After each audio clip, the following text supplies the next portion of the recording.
வணக்கம். இது கற்கை யூடியூப் சேனல். நம்ம சேனலில் இன்றைக்கி எதை பற்றி பார்க்க போகிறோம் அப்படின்னா, மொழி வரலாறு என்கிற தலைப்பில் தான் நம்ம நிறைய கேள்வி பதில்களை இந்த பதிவில் பார்க்க போகிறோம். மொழி வரலாறு குறித்த அனைத்து வினாக்களும் இதுக்குள்ளே அடக்கம் அப்படின்னே சொல்லலாம். முடிந்த வரைக்கும் நம்ம எவ்வளோ பார்க்க முடியுமோ அவ்வளோ பார்க்கலாம். இன்றைக்கி முதல் கேள்வி, தமிழ் உள்ளிட்ட தென் மொழிகளுக்கும் வட மொழிகளுக்கும் தொடர்பில்லை என்று முதலில் கூறியவர் யார்? அதற்கான விடை வில்லியம் கேரி. இரண்டாம் கேள்வி, உலக மொழிகள் எத்தனை மொழி குடும்பங்களாக பிரிக்கப்பட்டன என்பது கேள்வி. 8 மொழி குடும்பம் என்பது விடை. இந்தியாவில் வழங்கப்படும் மொழி குடும்பங்கள் மொத்தம் எத்தனை? இதற்கான பதில் 4. வடமொழி அறிவை சிவபெருமான் யாருக்கு வழங்கியதாக கதைகள் கூறுகின்றன என்பதற்கு விடை பாணினி. மொழியின் தொடக்க காலத்தில் இருந்தவை எவை என்று ஒரு கேள்வி. அதற்கான விடை ஒலித்தொடர்கள் என்பதுதான் விடை. அடுத்த வினா, ஒலித்தொடர்களில் இருந்து மனிதனால் முதலில் உருவாக்கப்பட்டவை எவை? வேர்ச்சொல் என்பது சரியான விடை. இடைநிலை விகுதி ஆகியவை இல்லாமலே பகுதியாகவே உள்ள சொற்களை கொண்ட மொழி எது? தனிநிலை மொழி என்பது விடை. கீழ்வருவனவற்றுள் எது தனிநிலை மொழி? தமிழ், சீனம், பிரெஞ்சு, ஹிந்தி. இதில் சீனம் என்பது விடை. அடுத்த கேள்வி, பகுதியுடன் இடைநிலை விகுதிகளை ஒட்டிக்கொள்ளும் சொற்களை உடைய மொழி எது? பகுதியுடன் இடைநிலை விகுதிகளை ஒட்டிக்கொள்ளும் சொற்களை உடைய மொழி எது? தனிநிலை மொழியா, ஒட்டுநிலை மொழியா, கூட்டுநிலை மொழியா, தொடர்நிலை மொழியா? இதற்கான விடை ஒட்டுநிலை மொழி என்பது. அடுத்த வினா, ஒட்டுநிலை மொழிகளுக்கு எடுத்துக்காட்டு தருக. திராவிடம், சீனம், பிரெஞ்சு, ஹிந்தி. இதில் திராவிடம் என்பது சரியான விடை. ஒட்டுநிலை மொழிகளுக்கு எடுத்துக்காட்டு தருக. பின்வருவனவற்றில் எது பின்னொட்டு? நக்கீரன், நாயகன், படித்தால், அந்தி. இதில் எது பின்னொட்டு? படித்தால் என்பதுதான் பின்னொட்டு. பின்வருவனவற்றில் எது முன்னொட்டு? நப்பின்னை, நாயகன், படித்தால், அந்தி. இதில் நப்பின்னை என்பதுதான் முன்னொட்டு. தமிழகத்தில் வடமொழியை எழுதுவதற்கு பயன்படுத்தப்படும் எழுத்து எது? கிரந்த எழுத்து என்பது விடை. தமிழகத்தில் வடமொழியை எழுதுவதற்கு பயன்படுத்தப்படும் எழுத்து எதுனா கிரந்த எழுத்து. பௌத்தர்கள் தமிழகத்தில் புகுத்திய எழுத்து முறைக்கு என்ன பேர்? பௌத்தர்கள் தமிழகத்தில் புகுத்திய எழுத்து முறைக்கு என்ன பேர்னா பிராமி எழுத்து முறை. பண்டைய கால இந்தியாவில் வழங்கிய எழுத்து வடிவங்களை பற்றி குறிப்பிடும் நூல் எது? சமயவாங்க சூத்திரம் என்பது. பண்டைய கால இந்தியாவில் வழங்கிய எழுத்து வடிவங்களை பற்றி கூறும் நூல் சமயவாங்க சூத்திரம். இந்திய மொழிகளை திராவிட மொழிகள், ஆரிய திராவிட மொழிகள், ஆரிய மொழிகள் என்று 3 வகையாக பாகுபாடு செய்தவர் யார்? அதாவது திராவிட மொழிகள், ஆரிய திராவிட மொழிகள், ஆரிய மொழிகள் என்று 3 வகையாக பாகுபாடு செய்தவர் மு. வரதராசன். தமிழ், தெலுங்கு, மலையாளம், கன்னடம் ஆகிய 4 மொழிக்கும் தனி குடும்பத்தோடு சார்ந்தவை என்று முதலில் கூறியவர். தமிழ், தெலுங்கு, மலையாளம், கன்னடம் இந்த 4 மொழிகளும் தனி ஒரு குடும்பத்தை சார்ந்தவை என்று முதலில் கூறியவர் எல்லிஸ் என்பவர். தமிழ் என்ற சொல்லில் இருந்துதான் திராவிடம் என்ற சொல் தோன்றியது என்ற கருத்துடையவர் யார் அப்படின்னா சாட்டர்ஜி என்பவர். எல்லிஸ், சாட்டர்ஜி, கால்டுவெல், மேக்ஸ்வெல் இவங்களில் சாட்டர்ஜி தான் முதல்ல அந்த கருத்தை வெளிக்கொணர்ந்தவர். திருந்திய திராவிட மொழிகள் மொத்தம் 6. என்னென்னா தமிழ், மலையாளம், தெலுங்கு, கன்னடம், துளு, குடகு. 6. எழுத்து வடிவமும் இலக்கிய வடிவமும் இல்லாமல் பேச்சு வழக்கில் மட்டுமே உள்ள மொழி எது? குடகு என்பது சரியான விடை. எழுத்து வடிவமும் இலக்கிய வடிவமும் இதற்கு கிடையாது, குடகு மொழிக்கு கிடையாது. கன்னட எழுத்தை கடன் வாங்கி எழுதும் திராவிட மொழி எது? இதற்கு சரியான விடை துளு. தென் திராவிட மொழிகள் மொத்தம் எத்தனை? 9 என்பது சரியான விடை. தமிழ், மலையாளம், இருளா, கொடகு, கோடா, தோடா, கன்னடம், படகா, துளு என்று 9 மொழிகள் தென் திராவிட மொழிகள் என்று அழைக்கப்படுகின்றன. நடுதிராவிட மொழிகள் மொத்தம் 12. தெலுங்கு, கோண்டி, கோயா, கூயி, கூவி, கோலமி, பர்ஜி, கதபா, கோண்டா, நாயக்கி, பெங்கோ, மண்டா இந்த 12 மொழிகளும் நடுதிராவிட மொழிகள் என்று அழைக்கப்படுகின்றன. வட திராவிட மொழிகள் மொத்தம் 3. மலையாளத்தின் இலக்கண நூல் எது? லீலா திலகம். மலையாளத்தின் இலக்கண நூல் லீலா திலகம். தெலுங்கின் இலக்கண நூல் எதுன்னா சப்த சிந்தாமணி. மலையாளத்தின் இலக்கண நூல் லீலா திலகம், தெலுங்கின் இலக்கண நூல் சப்த சிந்தாமணி. திராவிட மொழிகளின் அடிச்சொல் அகராதியை எழுதியவர் யார்? திராவிட மொழிகளின் அடிச்சொல் அகராதியை எழுதியவர் பர்ரோ எமினோ இந்த 2 பேரும் தான் எழுதியிருக்காங்க. கன்னடத்தின் முதல் நூலான கவிராஜ மார்க்கத்தை எழுதியவர் யார்? கன்னடத்தின் முதல் நூலான கவிராஜ மார்க்கத்தை எழுதியவர் நிருபதுங்கர் என்பது சரியான விடை. நிருபதுங்கர். கர்நாடகம் என்பது எந்த சொல்லின் திரிபு? கர்நாடகம் என்பது எந்த சொல்லின் திரிபு? தமிழ் சொல்லின் திரிபு என்று சொல்கிறாங்க. மூல திராவிடத்திலிருந்து எந்த சொல் உப்பு என தமிழில் தெரிந்தது? மூல திராவிடத்திலிருந்து எந்த சொல் உப்பு என தமிழில் தெரிந்தது? சரியான விடை சுப்பு என்பது. சுப்பு என்கிற சொல் தான் உப்பு என்று தெரிந்ததாக சொல்கிறார்கள். பழந்திராவிட மொழியுடன் ஆரிய மொழி கலக்க தோன்றிய மொழி எது? பழந்திராவிட மொழியுடன் ஆரிய மொழி கலக்க தோன்றிய மொழி எதுனா பிராகிருதம். தமிழ் வேர்ச்சொல்லாய்வில் மிகவும் புகழ்பெற்றவர் யார்? தமிழ் வேர்ச்சொல்லாய்வில் மிகவும் புகழ்பெற்றவர் யார்னா மொழி ஞாயிறு தேவநேய பாவாணர். வேர்ச்சொல்லாய்வில் மிகவும் புகழ்பெற்றவர் மொழி ஞாயிறு தேவநேய பாவாணர். தமிழிலிருந்து கிரேக்கத்திற்கு சென்ற சொல் எது? அகில், சந்தனம், இஞ்சி, அரிசி. இதில் கிரேக்கத்திற்கு சென்ற சொல் எதுனா அரிசி. ஒரேசா என்று வழங்கப்பட்டது. ஹீப்ரு மொழிக்கு சென்ற தமிழ்ச்சொல் எது? ஹீப்ரு மொழிக்கு சென்ற தமிழ்ச்சொல் எது? திப்பிலி, இஞ்சி, சந்தனம், தோகை. இந்த 4ல் தோகை என்பது துகி என்று ஹீப்ரு மொழிக்கு சென்றது. இந்தியாவுக்கு வெளியே ஆட்சி மொழியாக அறிவிக்கப்பட்ட ஒரே இந்திய மொழி. இந்தியாவுக்கு வெளியே ஆட்சி மொழியாக அறிவிக்கப்பட்ட ஒரே இந்திய மொழி தமிழ். யாயும் ஞாயும் என்பது எந்த வகையான சொல்? யாயும் ஞாயும் என்பது எந்த வகையான சொல்? திரிபு, புணர்ச்சி, மறு, விகாரம். இதில் மறு என்பதுதான் சரியான விடை. தொன்று தொட்டு வழங்கி வரும் ஒரு சொல் கால மாற்றத்தால் எழுத்துக்களோ ஒலியோ சிதைவுற்று வருவது அதை என்ன பெயர் சொல்லி அழைக்கிறார்கள்? தொன்று தொட்டு வழங்கி வரும் ஒரு சொல் கால மாற்றத்தால் எழுத்துக்களோ ஒலியோ சிதைவுற்று தோன்றுமானால் அதற்கு பெயர் மறு என்று பெயர். வாத்தியார் என்பது எந்த சொல்லின் தெரிவு? வாத்தியார் என்பது எந்த சொல்லின் தெரிவு? உபாத்தியார் என்கிற சொல்லின் திரிபு தான் வாத்தியார் என்பது. உபாத்தியாயர் என்கிற சொல்லின் திரிபு தான் வாத்தியார் என்பது. சோநாடு என்பது எச்சொல்லின் மறு? சோநாடு என்பது எந்த சொல்லின் மறு? சோழன் நாடு என்பதுதான் சோநாடு என்று மறுவாக மாறிய. வேற்றுமொழி செல்வாக்கால் சொந்த மொழியில் சொற்களை அமைத்து கொள்வது. வேற்றுமொழியின் செல்வாக்கால் சொந்த மொழியில் சொற்களை அமைத்து கொள்வது லோன் ஷிஃப்ட் என்று பெயர். வேற்றுமொழி செல்வாக்கால் சொந்த மொழியில் சொற்களை அமைத்து கொள்வதற்கு லோன் ஷிஃப்ட் என்று பெயர்.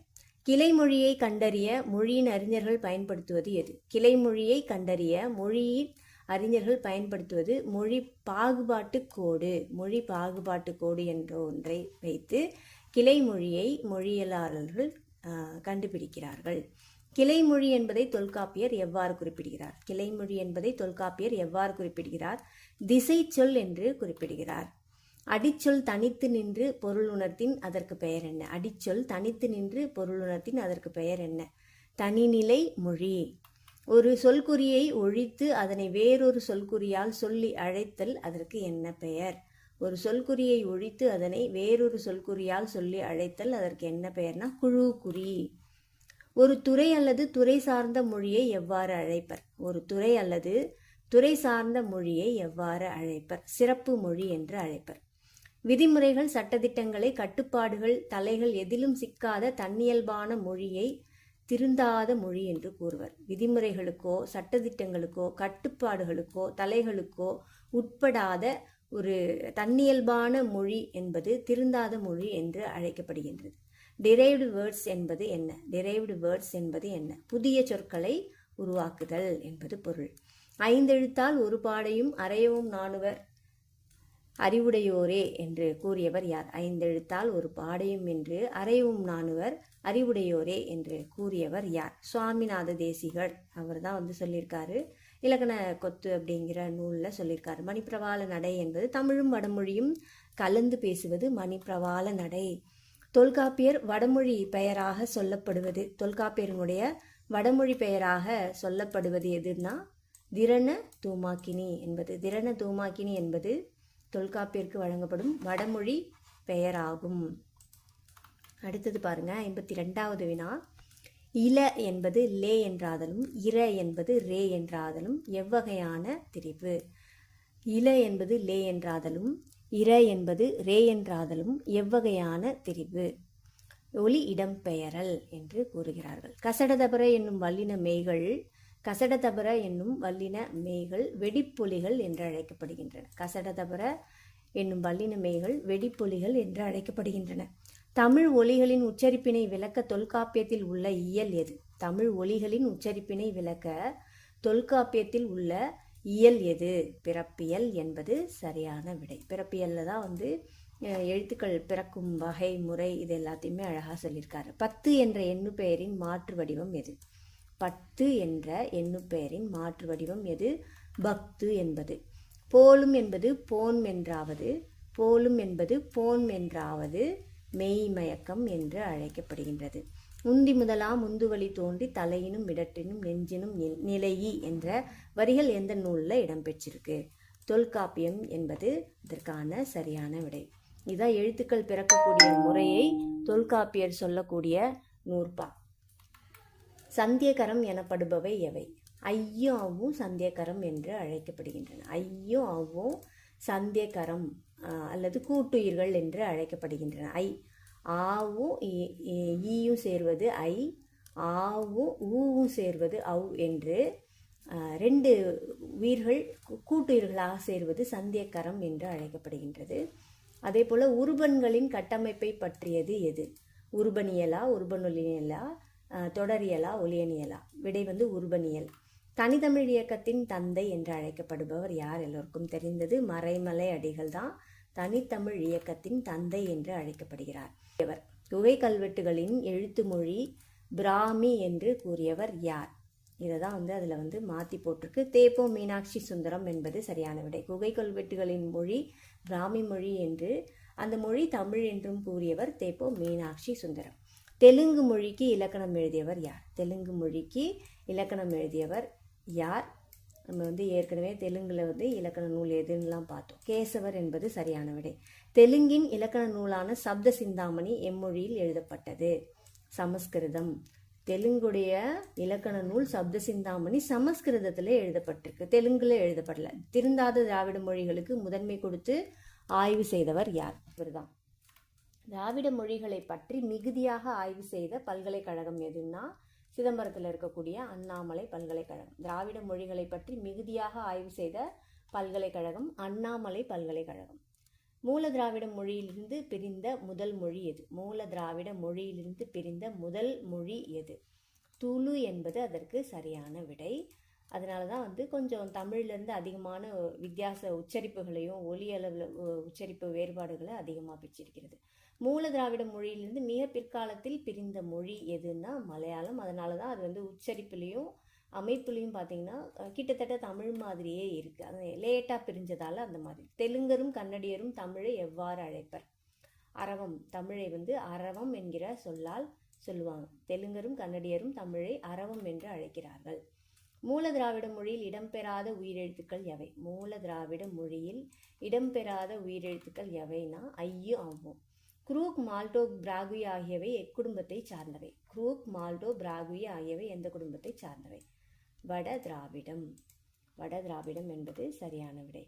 இடைக்கால தமிழகம் பற்றி தம் நூலில் குறிப்பிடும் சீன பயணி யார்? Yuan Chang. இடைக்கால தமிழகம் பற்றி குறிப்பிடும் சீன பயணி யார்னா யுவான் சாங். அயல்நாட்டு அறிஞர்கள் குறிப்பிடும் தமரிக்கே, திமிரக்கே, தைமரக்கே என்னும் சொற்கள் எதை குறிக்கின்றனன்னா தமிழை தான். அயல்நாட்டு அறிஞர்கள் தன்னுடைய பயண குறிப்புகளில் தமிழ் இந்த மாதிரியான வார்த்தைகளில் தமரிக்கே, திமிரக்கே, தைமரிக்கே என்று தமிழை குறிப்பிட்டிருக்கிறார்கள். மூல திராவிட மொழியில் காணப்படாத மெய்யெழுத்துக்கள் எவை? ஈயும் இவ்வும். மூல திராவிட மொழியில் காணப்படாத மெய்யெழுத்துக்கள் இ, இவ்வு என்பவை ஆகும். தமிழ் வேர்ச்சொல்லாய்வில் மிகவும் புகழ்பெற்றவர் யார்? தமிழ் வேர்ச்சொல்லாய்வில் மிகவும் புகழ்பெற்றவர் யார்னா இது ஏற்கனவே கேட்டிருந்தோம் நம்ம. பாவாணர் என்பது. வட திராவிட மொழிகளில் எந்த மொழி பாகிஸ்தானில் பேசப்படுகிறது? பிராகுயி. இது பாகிஸ்தானில் பேசப்படுது. திராவிடம் என்ற சொல்லை கண்டறிந்தவர் யார்? திராவிடம் என்ற சொல்லை கண்டறிந்தவர் யார்னா குமரிலப்பட்டர். மலையாள மொழி தோன்றிய காலம் 16ஆம் நூற்றாண்டு. மலையாள மொழி தோன்றிய காலம் 16ஆம் நூற்றாண்டு. இந்திய நாடு மொழிகளின் காட்சி சாலையாக திகழ்கிறது என்று கூறியவர் அகத்தியலிங்கம். இந்திய நாடு மொழிகளின் காட்சி சாலையாக திகழ்கிறது என்று கூறியவர் அகத்தியலிங்கம். தமிழிலிருந்து திராவிடம் என்ற சொல் பிறந்தது என்றவர் ஹீராஸ் பாதிரியார். தமிழிலிருந்து திராவிடம் என்ற சொல் பிறந்தது என்று கூறியவர் ஹீராஸ் பாதிரியார். இந்திய அரசியலமைப்பால் அங்கீகரிக்கப்பட்ட மொழிகளின் எண்ணிக்கை எவ்வளோ அப்படின்னா 22.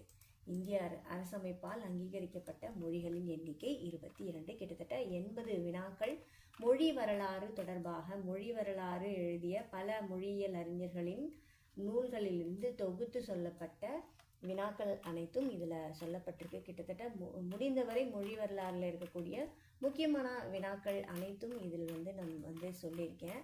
மீண்டும் மொழி வரலாறுடைய 2ஆம் பகுதியில் முக்கியமான வினாக்கள் டிஎன்பிஎஸ்சி மற்ற குரூப் நிலை தேர்வுகளுக்கு எல்லாமே தயாராகிற மாதிரியான வினா குறிப்புகளை விடை குறிப்புகளையும் உங்களுக்கு நான் தரேன். தொடர்ந்து கற்கை யூடியூப் சேனலை பாருங்கள். இந்த மாதிரி போட்டித் தேர்வுகளுக்கான முக்கிய வினாக்கள் இந்த பகுதியில் இடம்பெறும். தொடர்ந்து கற்கை யூடியூப் சேனலை பாருங்கள், பயன்பெறுங்க. நன்றி, வணக்கம்.